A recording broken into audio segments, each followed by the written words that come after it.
आजपासून आपलं मार्केट चालू. आता फक्त बघा, वाजणार पण आपणच आणि गाजणार पण आपणच. 1 लिटर पाण्याला 2 ते 2.5 मिली. आपलं 15 लिटरचं पंप आहे, तर याला आपण टाकणार आहे 40 मिली औषध.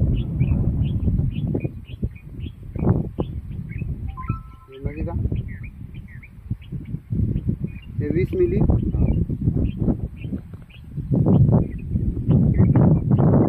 हे 20 मिली तो पण लावायला. त्याला थोडं असं एका काडीने चांगल्या पद्धतीने मिक्स करायचं सर. विभा हे बायो इन्सेक्टिसाइड जैविक कीटकनाशक असून विभाचे कार्य विभा पिकावरील रस शोषण करणाऱ्या किडीपासून संरक्षण करते, जसे मावा, तुडतुडे, फूलकिडे, पांढरी माशी, लाल कोळी. विभा पिकावरील रोग प्रतिकार शक्तीमध्ये वाढ करून पिकांचा सर्व